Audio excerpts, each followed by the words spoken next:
Welcome, everybody. Today we are going to be chatting with Rob and David from Arlington County, Virginia. I'm Becky Isaacs with Aberdeen Broadcast Services. And Rob, if you don't mind, just go ahead and introducing yourself and sharing what you do there. I am the executive producer for the government cable channel of Arlington County, and that's more accurate media services because we do live streaming and live Facebook as well as traditional cable television. Awesome. Thanks, Rob. And David, would you mind doing the same? I'm David Wood. I do mostly engineering and also production assistance. Super. I've also been doing the meetings for quite a while too. So. And you're the interface for captioning, right? The technical part of it.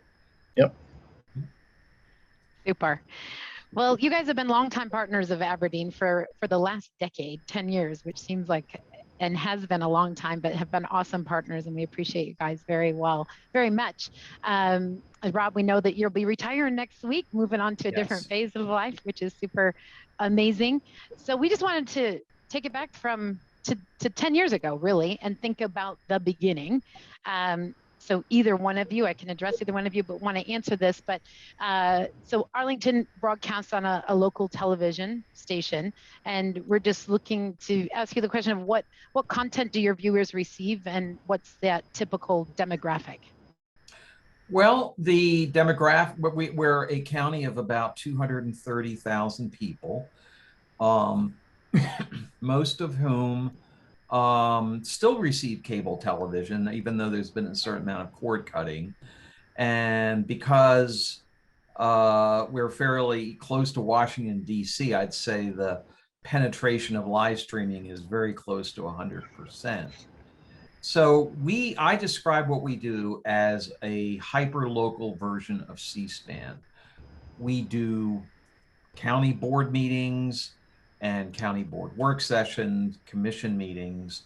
But like C-SPAN, we also do a lot of other programming, talk shows. I mean, something is new for us that we brought you on board for is that there have been a lot of live community town halls, especially during COVID, where there can be question and answer between the public over Facebook and the experts, the doctors and things like that. And those have been very popular. I mean, I don't think that was even on the radar, say, 4 years ago. Mm-hmm. Very good. And do you remember back to, I know David was saying earlier that you used other captioning companies before us, but what was what prompted the Arlington County's need for captioning? Well, it was a Justice Department requirement for ADA. I think some stations get around it if the cost is too onerous. We couldn't make that claim. Our first experience, maybe our second experience of captioning, is we found it was very dangerous to go with a small mom and pop captioning company. And I don't even remember the name of the one we had before you. But there were a lot of problems. And once the captioning stopped and I called, there was no answer. And I learned the next day that they locked themselves out of their office. Oh, goodness. Well, I'm sympathetic. I've locked myself out of my office, but that is the kind of pitfall that you find with a kind of a mom and pop operation in which one or two people are doing all of the captioning, So it was really, really nice going on board with Aberdeen, where you're in California, we're on the East Coast. We can call you anytime. I can't imagine the hours that you take, you work, Becky. But when our meeting started 8:30 on Saturday morning, where it is 5:30 on West Coast time. Right. And yet we still get great service if I've had to call you in an emergency. There have been very, very few emergencies. Most of the time it's technical, like for whatever reason, the phone lines are wonky and boot off or captioner. Mm-hmm. So that's typically, that has been the only thing, something that neither you nor we ever had full control over. Like, even though you were mandated to actually do the captioning, have you found, because I definitely know you've gotten complaints perhaps about a spelling of a new commissioner or something like that, but have you found that you've actually had an audience that has needed it, and it's been Oh, yes. something that you've gotten to see something more than just a mandate, and as a positive? Yeah, definitely. There are people, first of all, the people, not everybody wants to watch with the sound on, and I find myself at home turning off the sound and turning on the captioning. Mm-hmm. And those times there have been complaints, and I know that you're aware of this. They don't come from the hearing impaired population. Got They it. come from people who, don't use it regularly, and are surprised, shocked, and outraged that it's not perfection. Whereas the community that uses captioning understands that, no, in a live context, perfection is not possible. No. I've never had a complaint from the community that uses captioning about the service. Yeah. It's only people who aren't really that familiar with it and hardly ever use it. Yeah. Sure. That makes sense.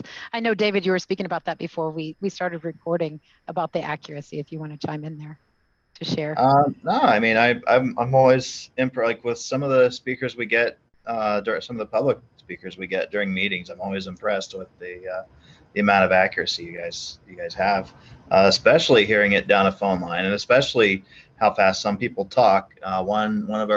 One person stutters a lot, and I'm just like looking up, and I'm just thinking, oh, the poor captioner, she's just, wow, I don't get it. She's pretty accurate. I mean, that's pretty good. It's just, I don't know. Yeah, that's awesome. I can do it. Elected officials whose English is their second language. I mean, they're perfectly fluent in it, but there's an undeniable accent. And that does not seem to throw the captioners at all. Mm-mm. Well, that's great to hear. It's what we strive for. So yeah, but even going back to what you said, I mean, yep, we have a great team between captioners and our account managers, caption coordinators in-house, which have always been able to support, make sure that everybody's on the schedule when they need to be on the schedule, whether it's 5:30 in the morning or 11, 12 at night. I know one of yours is here. One of yours, I think, is in Alexandria, I believe. Yes, Brenda is. Mm-hmm. Yeah, but being a governmental agency, I know you guys had to go out to bid for the captioning back 10 years ago and continually renew and so forth. Do you know how the vendors are evaluated? What ultimately led the decision to choose Aberdeen? Well, we're a government agency, so price is certainly, a factor, but not the only factor. And accuracy is certain. We ask every vendor, what is your accuracy for live meetings, and we request a sample. And then, well, for something that is offline, in which we send you the script and send you the video, it's 100% accuracy. All right. Well, we'll shift over to the technical side of things, you guys. I don't know if you want to answer this one, David, but what's the setup like at the studio, at the production place there, between your hardware, your encoder software, the phone line and so forth? I mean, we just have 2 analog phone lines. You guys dial into a phone hybrid. It sends audio down the line. You also connect dial up to our GHT 1430. It's a Ross Open Gear card. So, which it was kind of a budget item. I don't like the fact that when you guys are calling, and it's just the function of the card, there is no, and I've said this before, there's no handshaking tones or anything that I hear.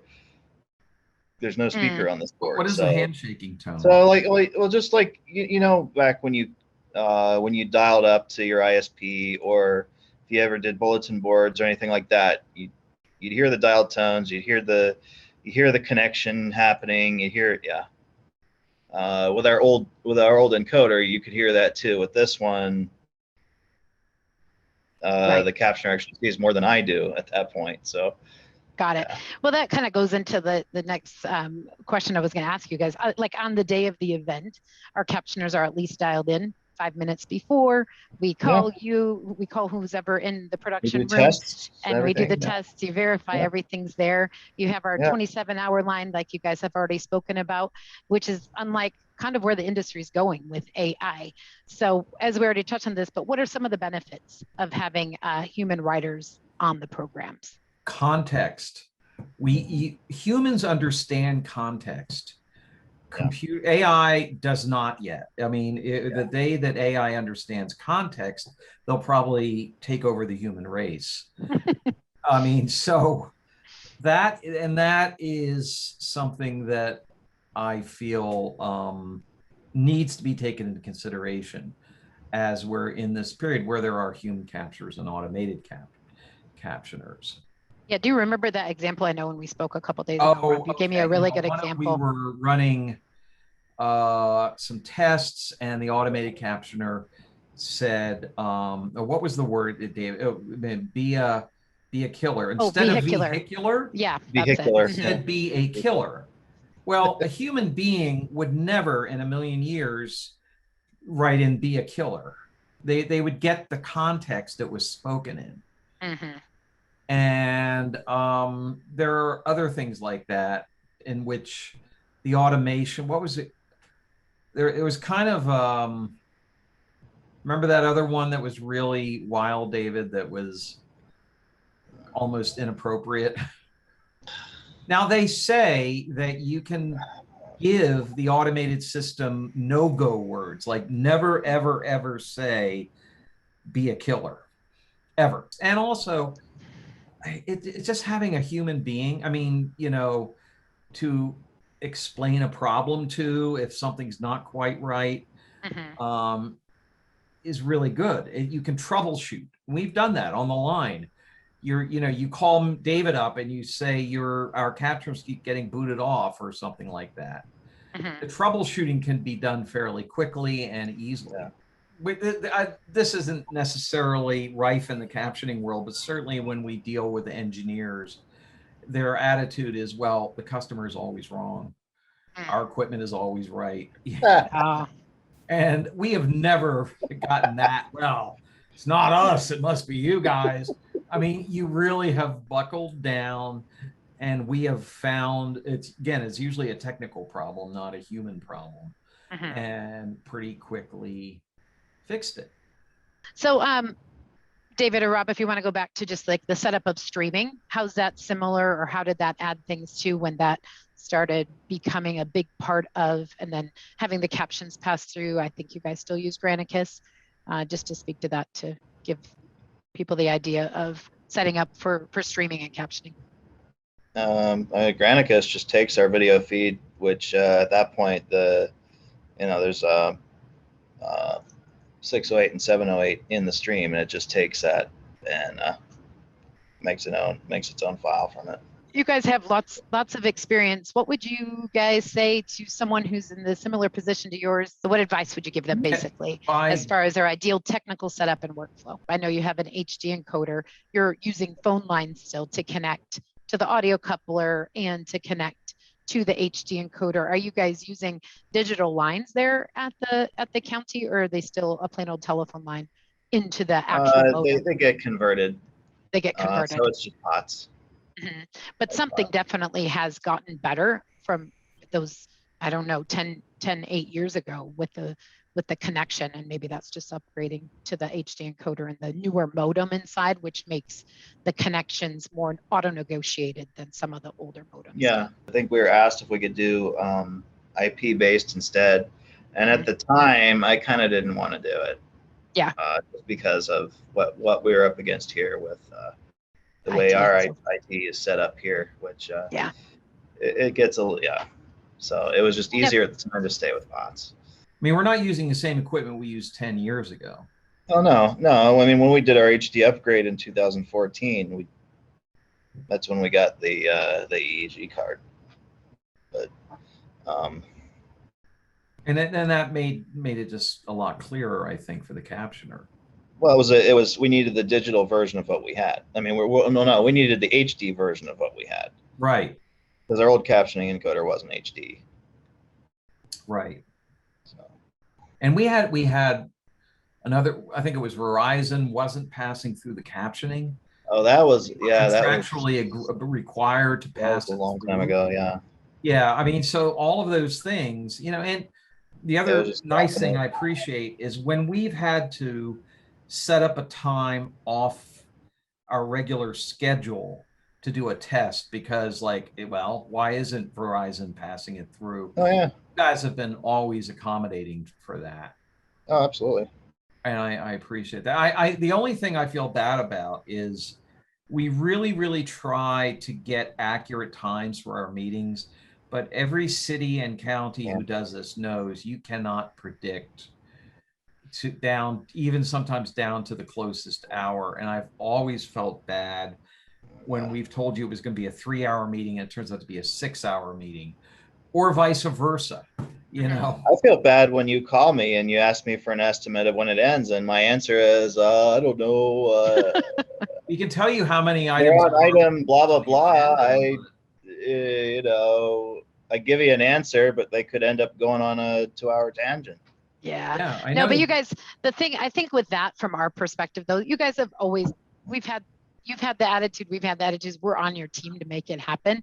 So while we know you don't know the perfect estimate, nobody does, you're at least able to tell us, hey, are there 20 more speakers in the chambers or in the queue, you know, and then we can estimate from there, which is always so helpful. And you guys are always available to make that happen. So that's been a great working relationship that we truly appreciate, for sure. And it's really nice to hear from you during an 8-hour meeting. I'm sure that David really appreciates the human contact after being locked in that control room for so long. You know, and we've said this to each other before. It's like when nobody notices it and everybody takes it for granted, that is like getting the Academy Award for us and for you. You know, because you rarely ever get emails saying that captioning was great. It's the absence of problems that people take for granted, and we know how hard that is to achieve. Anything technical, that's anything technical. Yes. So, you know, consider that your Academy Award, you know, your Emmy. The fact that we haven't really had any complaints in many, many, many years. Well, we appreciate that very much. Thanks for those kudos. We'll always love passing it on to our riders who are pretty, don't get that much feedback either, like you're saying. So it's always great for them to hear that. We'll for sure let them know. So we appreciate you guys so much. All the best, Rob, in your retirement. Thank you. I'll be following up with an email today. Awesome. To introduce you to as many people as you need, you know, to follow up with.